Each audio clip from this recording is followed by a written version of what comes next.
The following is a presentation of the PAC Sports Network. Hello, everyone. I'm Jared Barton alongside Jack Ridenauer on behalf of the President's Athletic Conference and PAC Sports Network. I can't believe we've already made it to this point, but the 2023 PAC regular season is in the books, and now it's time to get out some postseason accolades. And it was definitely a great fall football season, Jared. And like you said, today we unveil the 2023 PAC all-conference teams, as well as our newcomer of the year, defensive player of the year, offensive player of the year, and coach of the year. Earning a spot on the all-conference team is not something to be taken lightly. Make no mistake about it, the PAC continues to prove itself as one of the most competitive conferences in all of Division III athletics each and every single year. Your selection on this list is not only a testament to your skill on the field, but the time and dedication your coaches and fellow teammates that made you a better player. Without further ado, let's unveil the PAC Football All-Conference Honorable Mention team, starting first with the offense.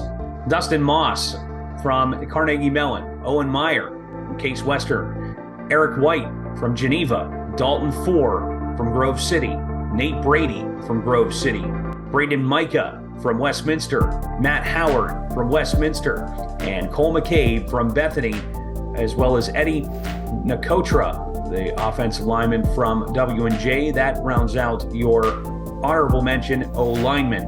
Austin Williams from Allegheny, Danny Moynihan from Carnegie Mellon, Jared Ozias from Geneva, Damon Mall from Westminster, Raymond Holmes from W&J round out your honorable mention tight ends and H-backs.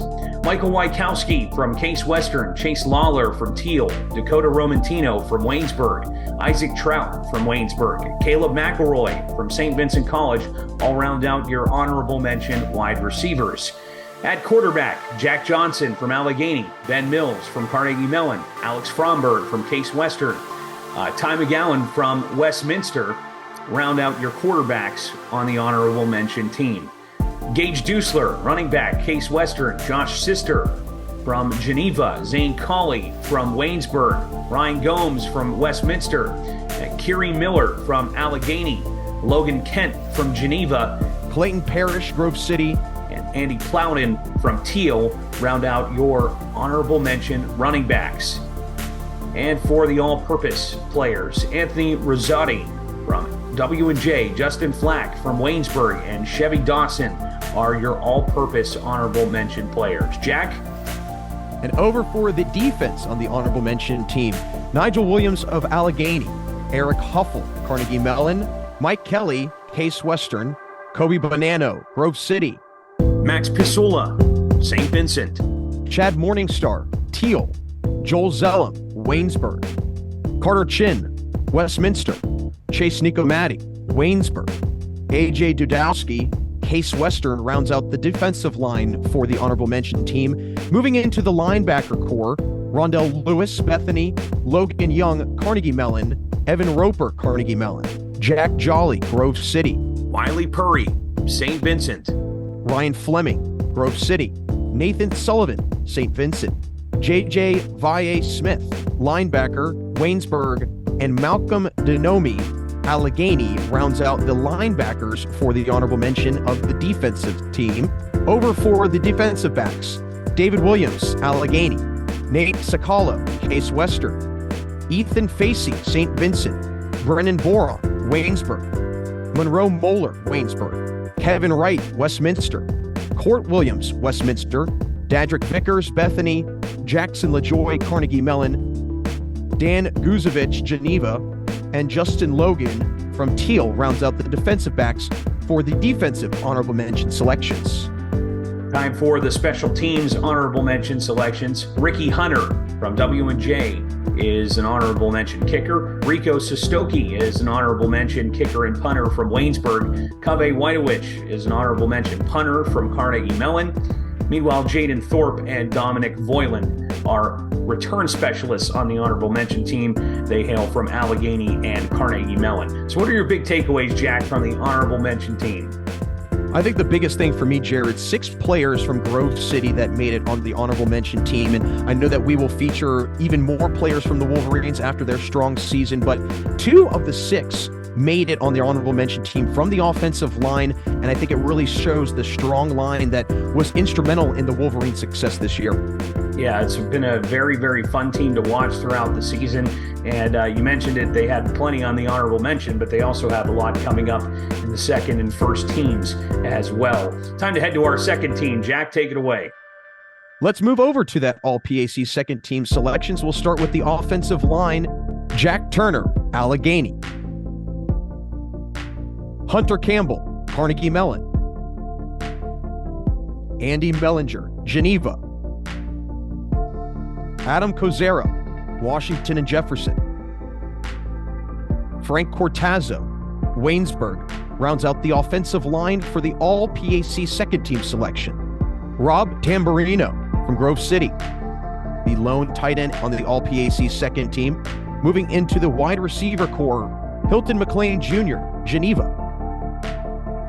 Jacob McCosco, W&J. Jalen Royal Island, Westminster, for the wide receivers. Logan Pfeiffer for Grove City, the All-PAC second team quarterback selection. Trey Vasiliadis from Carnegie Mellon, making it as the running back for the All-PAC second team. And for the all-purpose, Will Bauma from Carnegie Mellon rounds out the offense for the All-PAC second team. Jared? Time for our second team defense, starting with the defensive line. Thor Trulson from Carnegie Mellon. Luke Faber from Teal. Avery Keith from W&J. And Daniel Timmons from Westminster. Time for our linebackers on the second team defense. Sean Torres from Case Western. Gabe Trexler from Geneva. Justin Johns from W&J. And Dylan Slava from Westminster. Time for our second team defensive backs. Arian Hegde from Carnegie Mellon. Dominic Magliacco, Grove City. Donnell Thomas from Teal. And Zakai Simmons from W&J. And we'll head over to the special team selection for the All-PAC second teams. Caleb Keekley, Grove City. Kyle Murray, punter for St. Vincent. Gabe Dunlap, return specialist for Grove City, rounds out the special teams from the All-PAC second team selections. Let's move on over to the first team selection. And Jared, I think you've got that one all under control. Yeah, first team offense. And we'll start with the offensive lineman. Sam Alleygood, Carnegie Mellon. Jace Merritt, Case Western. Vinny LaPrey, Grove City. Brady Brungard, Grove City. And Angelo Frattini, W&J. Our lone tight end and H-back on the first team offense. Zach Cernuto, W&J. Our wide receivers for the first team offense. Declan O'Brien, Allegheny. Scott Frazier, Grove City. John Peduzzi, W&J. Our first team quarterback is Jake Pugh from W&J. First team All-PAC running back, Nico Flatty from Grove City. And our first team all-purpose player is Noah Coyne from Case Western. And over for the defense for the All-PAC first team selection, we'll start on the defensive line. Mitchell Stokey, Carnegie Mellon. Caden Tong, Case Western. Bryce Spolnick, Grove City. And Dawson Dietz, W&J. For the linebackers, Bobby Corey, Carnegie Mellon. Tommy Corey, Carnegie Mellon. Ben Bladel, Grove City, and Tanner Volpatti, W&J. And into the defensive backs for the All-PAC first team on the defensive side, Adrian Williams, Carnegie Mellon, Dominic Size, Case Western, Gabe Dunlap, Grove City, and Bryce Butler, Westminster, rounds out the first team selection for the defense. Now we'll head to the first team special teams players, starting with Justin Caputo, who's the kicker from Carnegie Mellon. Joe Rhodes, the punter from Case Western. And Hilton McLean, the return specialist from Geneva. So plenty of big names on this first team list. Who really stands out to you, Jack? Well, I really don't think it's necessarily one player, but a group of players, and it's for W&J. Jake Pugh, Zach Cernuto, and John Peduzzi all making it, showing the strong offense that the Presidents had this year, the #1 scoring offense in the conference. So there's no shock that all three of them make it. But to your earlier point about having a team like Grove City having their quarterback make it to the second team in Logan Pfeiffer, then you have a player like Jake Pugh from W&J. That shows just the talent that there is at the quarterback position alone in the PAC. So there is so much talent from top to bottom in this conference, whether it's with the top teams or the middle teams. There's a lot of players that can make a lot of damage and do a lot of things, and we got to see a lot of them firsthand this year. Yeah, we did. And you mentioned Grove City. They had 7 first-team selections, so obviously well represented. W&J, on a quick tally, looks like they have 7 as well. Those teams representing very, very well, as you'd expect. No question, Jared, but it's now time to announce our 2023 individual award winners. First, the newcomer of the year, David Williams, defensive back from Allegheny.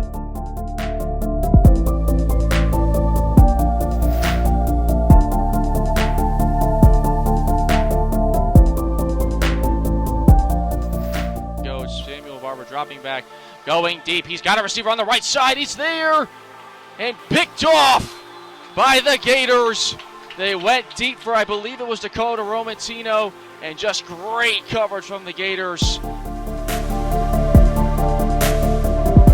Intercepted by David Williams, and yes, David Williams. Our offensive player of the year, Jake Pugh, quarterback, Washington and Jefferson.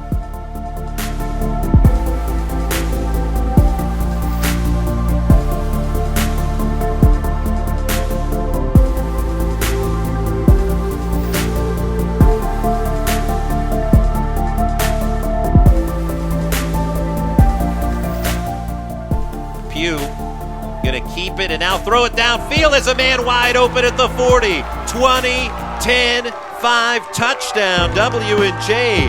Jacob McCosco with an immediate response.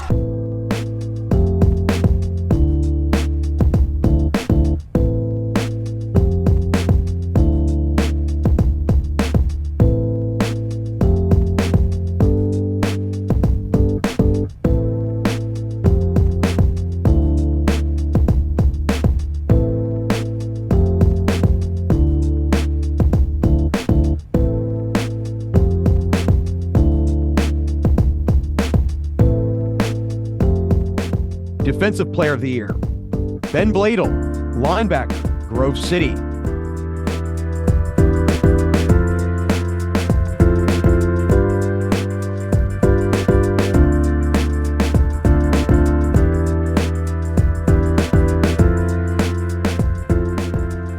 Pitch it to the receiver who went in motion. That loose ball is going to be picked up by the Wolverine defense. Rosati slot man goes in motion.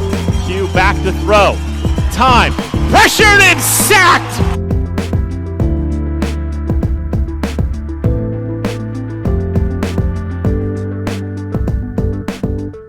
And the coach of the year from Grove City, Andrew DiDonato.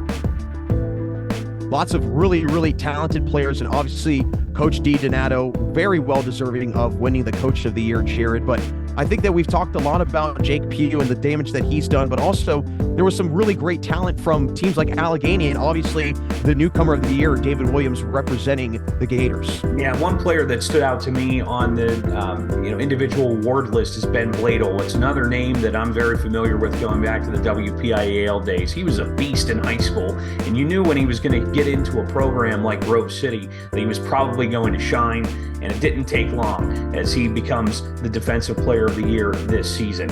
Well, now it's time to send it over to the PAC Sports Network's Randy Gore, who sat down with the Coach of the Year, Andrew DiDonato, from the PAC champion Grove City Wolverines. Randy?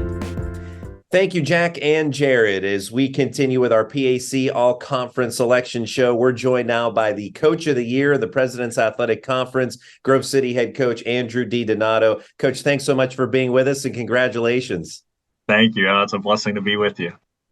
Now, leading Grove City to a PAC championship with a perfect 10-0 record, this is your second Coach of the Year honor. What does it mean to you to receive that kind of recognition from your fellow coaches in the league? It certainly is an honor, just sitting with them. I mean, this is such a great conference with amazing coaches week in and week out. To even be considered for this, it's humbling. I just have so much respect for this league and the coaches in it. And, just to hear that award, I truly just think of one of our phrases, each of us needs all of us. The only way you get a Coach of the Year is if you have an amazing staff, in all three phases, which we have. And certainly you have to have amazing football players. I mean, they're the ones on the field. And I'm very blessed to have such an amazing group of young men in all three phases, offense, defense, special teams. So it's an honor, and truly each of us needs all of us. This is a team award, in my opinion. And since taking over as head coach at Grove City, you've talked about building the program brick by brick, which is another one of your philosophies and mottos. You've led the team to 4 ECAC Bowl victories in years prior. And this year, breaking through for Grove City's first PAC title since 1998. How proud are you to see how far the program has gone since your arrival in 2016? So proud. Even just when you ask, I get chills thinking about just everybody who's laid bricks along the way. Our first meeting was August 13th, 2016 in camp, and we put our vision to glorify God in the pursuit of earning a degree, building lasting relationships, and competing for PAC championships. And, we were on a losing streak at that point, and we said, hey, focus on the vision, not the circumstance. And when we said that vision, compete for PAC championships, we weren't saying, hey, we're going to win a PAC title this year, next year. We never said any of that. It was simply, our job is process-wise to every day lay a brick of how do we compete with the teams in the PAC? How do we compete in recruiting? How do we compete in strength and conditioning on offense, defense, special teams? And so we had a vision. We said our process is to lay a brick every day, and love, each of us needs all of us. If everybody just comes and faithfully lays a brick each day, then, hey, we have a chance to compete in a great conference. So brick by brick encompasses vision, process, love, and so many amazing people over the last several years laying bricks to get where we are today. So just so proud of our guys for buying into this approach and philosophy. And now ranked 18th in the country, your Wolverines had to run the gauntlet in the early part of the season, beating Case Western in overtime, then following that up with a win against Carnegie Mellon and W&J, 3 consecutive weeks there. And in week 1, of course, beating rival Westminster prior to all of that. So, talk about the early part of the schedule and how it became a springboard of success for your team. Yeah, we when the schedule came out, we took it in 2 phases. The first was we told our guys over the spring and over the summer, we want you to think a lot about the schedule. We want you to think about in September, the teams that you're going to be playing right off the bat, and use that to really motivate them to understand we're going to have to hit the ground running week 1 and not let up at all throughout the season. But once we got to camp, we said we want to just forget about the schedule completely. And we just started saying good to great each rep, 1-0 each week. That's the only thing we want to think about is we have a ranking system where you can get a good to great on a rep. That's what we're striving for, is to execute to get good and great. So we said good to great each rep, 1-0 each week. And fortunately, our schedule forced us to have that mindset. And then that carried us through September, October, and then to finish out the season strong. So we were actually, when you look back on it, we were very fortunate to have the challenging schedule that we had this season. and obviously able to maintain that through the latter part of the schedule Yeah. as well. Looking at some of your individuals, and we just reviewed the all-conference teams here. So linebacker Ben Bladel, the PAC newcomer of the year last year, is a freshman. This year followed that up with another stellar campaign and was named the PAC Defensive Player of the Year. His 15 sacks leading the league, tied for most in a single season in Grove City history. How much of a terror for opposing teams is Ben Bladel on defense? When you think about a Player of the Year award recipient, I always view that as it should be someone who forces the opponent to game plan around them. And Ben did that this year. We saw just the respect teams had for him. And then certainly in the voting, that showed clearly that he just forced teams to account for him on every play and to lead the conference in sacks, tackles for loss, forced fumbles. And he's actually second in the country, I believe, in one of those categories, sixth in another. Just an unbelievable football player, and we're certainly glad he's here at Grove City and doing what he's doing. And Grove City boasts one of the top rushing offenses and rushing defenses in the PAC. From an offensive perspective, pretty much your entire offensive line is all conference, whether it be first team, second team, or otherwise. And running back Nico Flatty, first team all conference as well. Yeah, how much does Grove City enjoy pounding, running the football at opponents? Our vision starts out and our offensive vision, and it's run the football. And that's what we want to do. It sets everything else up. To have as many offensive linemen recognized as we did in this voting, and our fullback, who we always say he's a sixth offensive lineman, to have all of those guys recognized, well-deserved. And, when you're able to run the football consistently, getting 5 or 6 yards of play, it makes calling plays very easy. So just an unbelievable group, physical, and such a smart group as well. And to have Nico, Clayton, Joey, those guys behind him, Nico being recognized, and Clayton as well. Just, again, the biggest thing with this group is they've been playing together for a couple years now, and they've been really good for many years. And this year, all that experience coming together, just being able to do it week in and week out, we're very honored and excited how well they were recognized in this voting.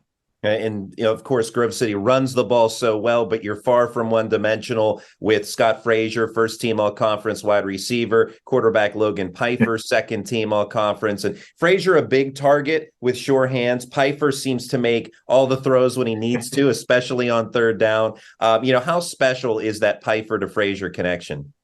Yeah, one thing I always think that's important on a championship team is you have to be your best when it matters most. And when I think about those guys, we won a game in overtime where they had a touchdown pass to win it.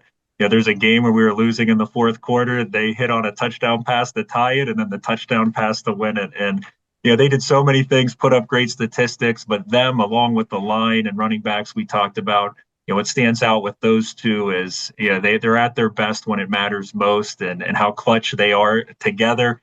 Just a very special duo. On Saturday, Grove City will make its first appearance in the NCAA playoffs. And, just that in general, how exciting is that for the program and the entire college community? My family and I, we just love Grove City. I mean, I went here, my brother went here, my wife went here. And I'll be honest, when the selection show was happening and I saw NCAA bracket and Grove City come up there, it was hard not to get a little emotional. Just love this place, love the people, the institution. And for us in our program, our guys know to get to represent Grove City and the PAC, it's an honor. And, for us, though, we're here with the same approach. Good to great each rep, 1-0 each week. We have a great opponent who's undefeated, but fortunately, we play in a conference that we know anything they throw at us, we've been battle tested, and we're honored to represent Grove City and the PAC, and we will take the same approach we did all season into this game. As Susquehanna, the 9th-ranked team in the country, that's your next opponent in the NCAA first round. So let's talk X's and O's a little bit. Give us the scouting report on Susquehanna and what, your take on what Grove City needs to do to come away with a win. Yeah, very strong defensively, first and foremost. I mean, they had a big win early in the year, 6-5 against a great opponent, just being able to hold a team like that, and solid defense. It was pretty neat for us how we approach it. We're in our meeting and we say, hey, when they do this alignment, think Case Western. When they do this alignment, think W&J. So they're multiple. They're going to mix up the looks defensively, the front, move around a lot. And, it's some of the things they pose there. And, offensively, they have a quarterback who's playing at an extremely high level and just really running their system, spreading you out. They're able to, as you would expect, a 10-0 team, run the football consistently. They similar to us, they like to run it a lot, but then make explosive plays in the pass. So you got to stop the run, but then limit that explosive plays. And then we actually compared we've had our best season we've ever had special teams wise.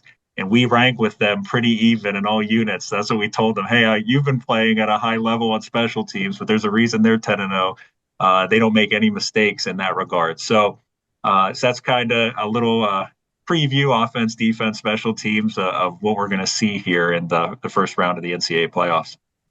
That's Grove City head coach Andrew DiDonato, the PAC Coach of the Year. Coach, thanks so much for being with us today, and good luck to you and the team the rest of the way. Make a nice run waving the PAC banner. Thank you very much. I appreciate it. We'll turn it back over to Jack Ridenauer and Jared Barton. Thanks, Randy.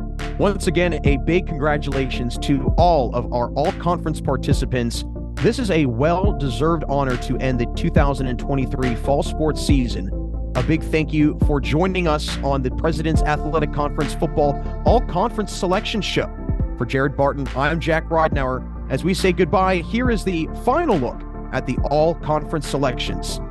We'll catch you next time right here on the PAC Sports Network.